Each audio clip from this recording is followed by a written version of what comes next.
Hey guys, and I've been sending you guys the solutions to the review, but I'm gonna try something a little different today. Got some extra time, so I'm gonna go through a solution here. You guys give me your feedback whether you like this way better or not. It's gonna take a little bit longer, but I think it might be a little bit more informative. Okay, so let's take a look at review 7, question 1. Two small blocks, M, right, are connected to a string. Let's take a look, right? I got a little system, something that we've seen in class way back when, right? Two blocks attached to a string. We're going to let B go. No friction, right? They give you some variables here, heights, etc., right? So let's see what they want. Can we determine the acceleration of B as it descends? What happens next? B strikes the ground, right? Determine the time that it takes for B to fall, H.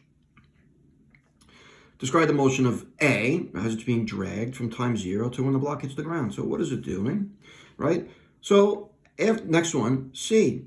D, right? Describe the motion of A after B hits the ground. So after it has fallen H, right? And now it's not 3H, it's going to be 2H. What's the motion of the block then? Right? And then the next one, determine the distance between the landing point of the two blocks. B is going to hit the ground.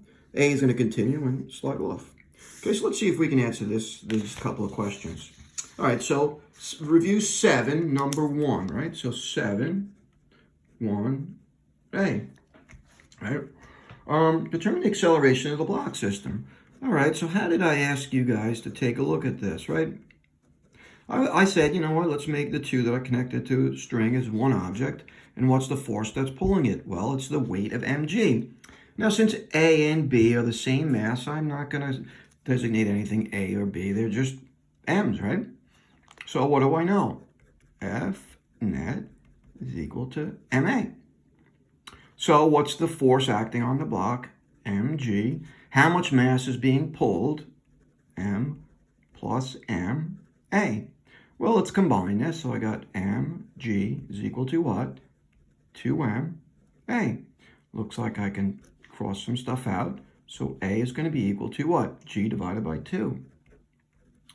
So simple enough. There's my acceleration of block B, right, as it's falling. So let's take a look at 7, B. Block B strikes the floor and does not bounce. Determine the time at which it takes for the block to hit the ground. All right, so I'm going to list, we have a couple of equations, right? So V squared, V0 squared plus 2A. Now, it's really delta X, but we're going to call it, in this particular case, let's call it H, height. So that's one equation. What do I have? Also, H, delta H squared is equal to what? V0t plus 1/2 A t squared. So there are two linear motion equations, right? Now let's take a look. Sorry, this is not squared, obviously, right? Not squared, right? So what do I have here? Well, I want time. Can't use this one, so it looks like I'm forced to use this one. So what do I have here? Delta H is equal to V0t plus 1/2 A t squared. All right, well, everything's released from rest, so that goes to 0. I'm purposely putting this guy here because it looks like I can take that and plug it in there. So H is equal to 1/2 G over 2 t squared. Well, kind of what can I do? There's a lot I can do right here.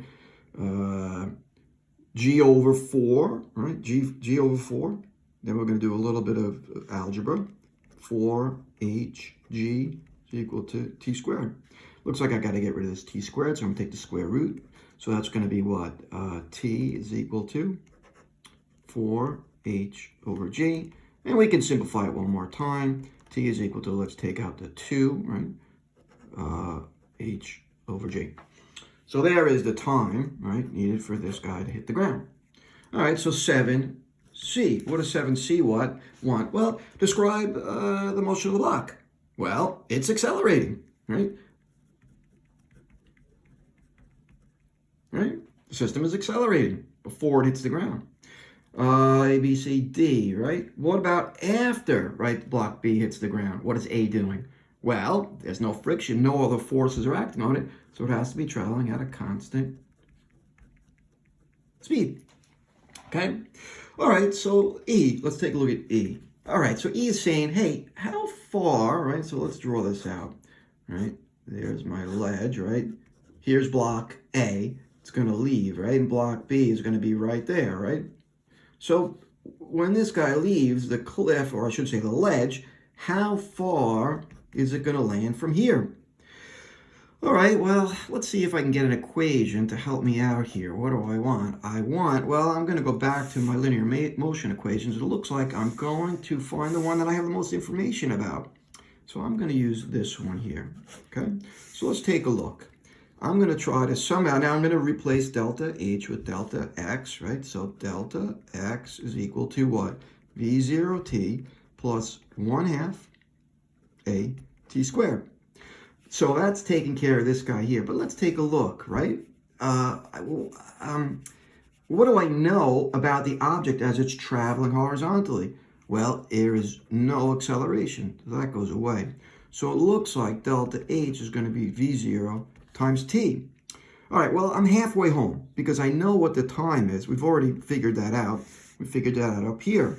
So my time is going to be 2h over g. So the question is, what about v0? How fast is it going to be when it leaves the tabletop?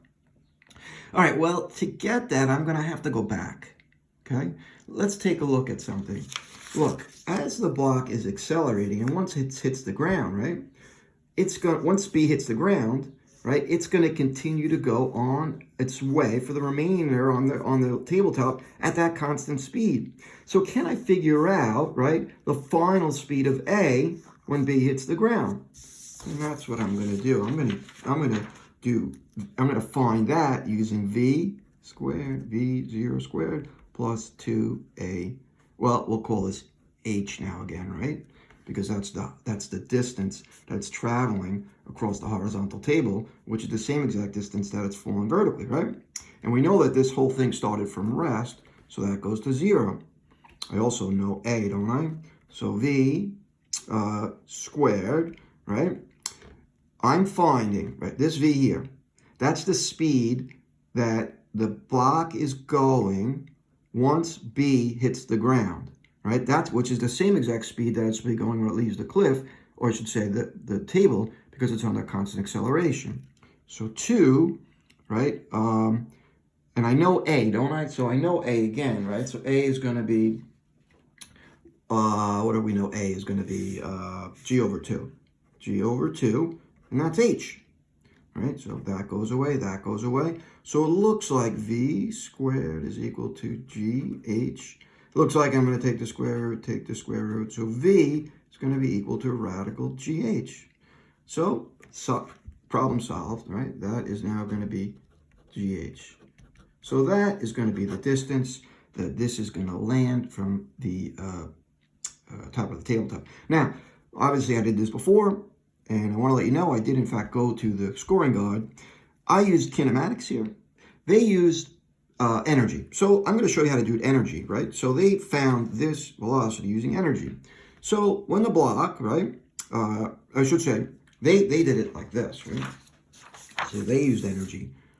This potential energy is going to be equal to the kinetic energy of the system once it hits the ground. So just be careful for a second, right? So using energy, U is equal to K. mgh is equal to 1/2 mv squared. But be careful now.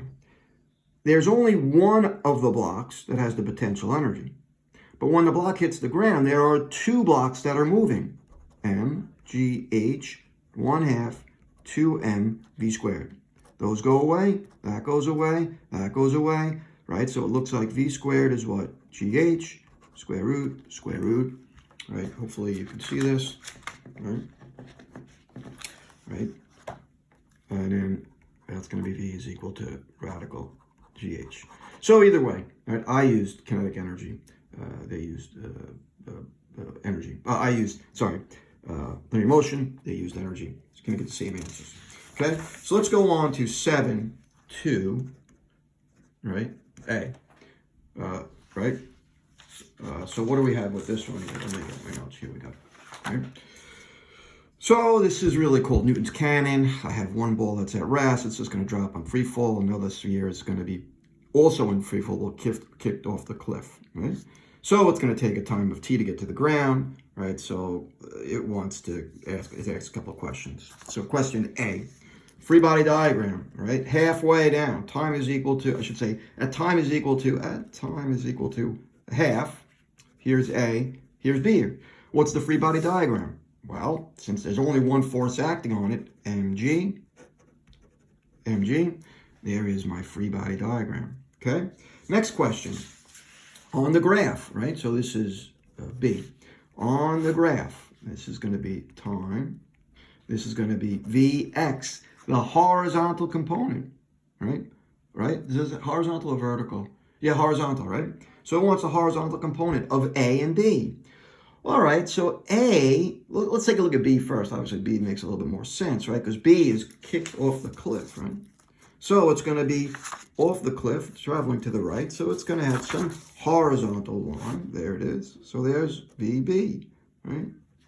How about A? Well, A is in free fall straight down, which tells me that there is no, right? So VA has no horizontal velocity.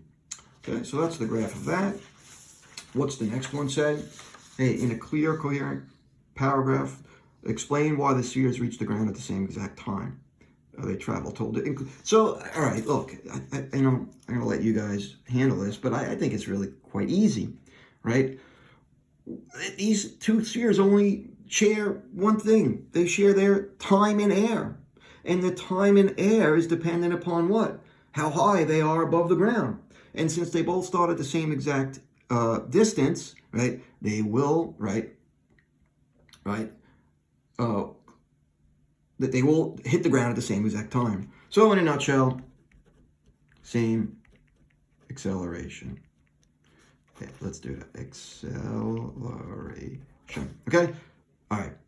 Hope this helps, and talk to you guys soon.